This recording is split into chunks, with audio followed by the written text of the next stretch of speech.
પાલનપુર નગરપાલિકાના પ્રમુખ અને ઉપપ્રમુખ પદ માટે આજે યોજાયેલી હાઈ વોલ્ટેજ ચૂંટણીમાં ભારતીય જનતા પાર્ટીએ ફરી એકવાર સત્તાના સુકાન સંભાળીને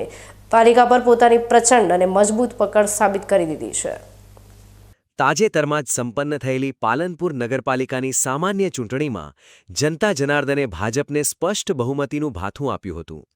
અને પાલિકાની કુલ 44 બેઠકોમાંથી ભારતીય જનતા પાર્ટીએ એકલા હાથે 27 બેઠકો પર ભગવો લહેરાવી દીધો હતો। ત્યારે આજે પ્રમુખ ઉપપ્રમુખની વરણીના દિવસે વધુ 4 અપક્ષ સભ્યોના મજબૂત સમર્થન સાથે ભાજપે બહુમતીનો આંકડો એટલો શક્તિશાળી બનાવી દીધો કે વિપક્ષના તમામ ગણિતો ઊંધા વળી ગયા હતા। ભારે રસાકસી અને રાજકીય ઉત્તેજના વચ્ચે યોજાયેલી આ ચૂંટણી પ્રક્રિયામાં આખરે પ્રમુખ પદ માટે ભાજપના પાયાના અને લોકપ્રિય મહિલા ઉમેદવાર સુનીતાબેન કનુભાઈ પટેલના નામ પર મહોર મારવામાં આવી હતી, જ્યારે ઉપપ્રમુખ પદ માટે દશરથસિંહ જવાનસિંહ સોલંકીને મેન્ડેટ આપીને વિજેતા જાહેર કરાયા હતા।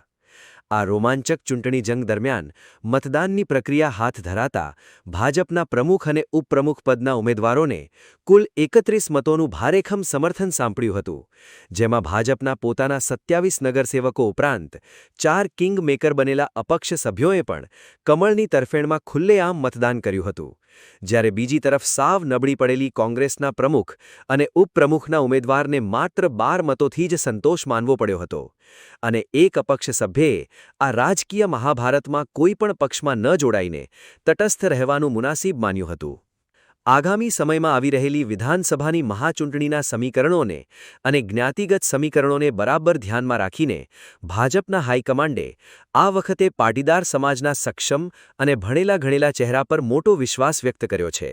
જેમાં પ્રમુખ તરીકે સિંહાસન પર બિરાજમાન થયેલી સુનીતાબેન પટેલ પાલનપુરના વોર્ડ નંબર 8માંથી સતત બીજી વખત ભાજપના ઉમેદવાર તરીકે શાનદાર વિજય મેળવીને નગરસેવક પદે પહોંચ્યા હતા અને તેમની આ વફાદારી તેમજ સખત મહેનતનું જ પરિણામ છે કે આજે તેમને પાલનપુર શહેરના સર્વોચ્ચ એવા પ્રથમ નાગરિક તરીકેની બહુમાન સાથેની મોટી જવાબદારી સોંપવામાં આવી છે। આ સાથે જ ભાજપે સંગઠનાત્મક રીતે પણ પોતાની ટીમને લોખંડી બનાવવા માટે કારોબારી સમિતિના પાવરફુલ ચેરમેન તરીકે નાગજીભાઈ દેસાઈની પસંદગી કરી છે, જ્યારે નગરપાલિકામાં શાસક પક્ષના નેતા તરીકે દીપિકાબેન મોદી અને દંડકની મહત્વની જવાબદારી રાકેશ પ્રજાપતિને સોંપીને નગરપાલિકાના શાસનનું નવું અને મજબૂત માળખું જાહેર કરી દીધું છે। પ્રમુખ અને ઉપપ્રમુખના નામોની સત્તાવાર જાહેરાત થતાં જ કચેરીની બહાર એકત્રિત થયેલા સેંકડો ભાજપના કાર્યકર્તાઓ, હોદ્દેદારો અને સમર્થકોમાં ભારે આનંદ અને ઉત્સાહની હેલી છવાઈ ગઈ હતી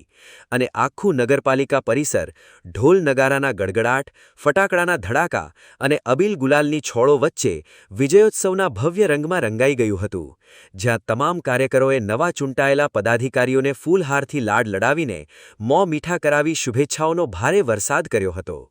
પહેલાં તો હું ભારતીય જનતા પાર્ટીનો ખૂબ ખૂબ આભાર માનું છું કે મને પ્રમુખ તરીકે જાહેર કર્યા છે અને ઉપપ્રમુખ તરીકે દશરથસિંહ સોલંકીને જાહેર કર્યા છે। ધારાસભ્ય, અમારા લોકલાડીલા ધારાસભ્ય અને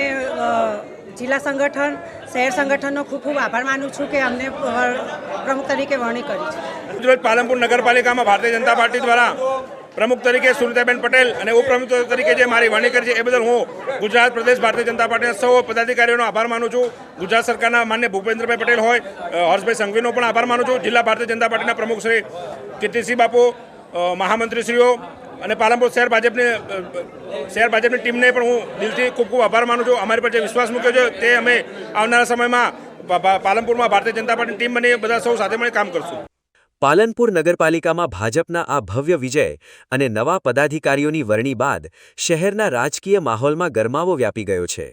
ત્યારે હવે પાલનપુર શહેરના જે મુખ્ય અને સળગતા પ્રશ્નો છે, જેવા કે પીવાનું શુદ્ધ પાણી, બિસ્માર માર્ગોની સુધારણા, સુવ્યવસ્થિત સફાઈ અભિયાન અને આધુનિક નગર સુવિધાઓને લઈને ભાજપની આ નવી અને યુવા ટીમ આગામી દિવસોમાં જનતાની અપેક્ષાઓ પર કેવી અને કેટલી ખરી ઉતરે છે તેના પર જ સમગ્ર પાલનપુર વાસીઓની નજર મંડાયેલી રહેશે।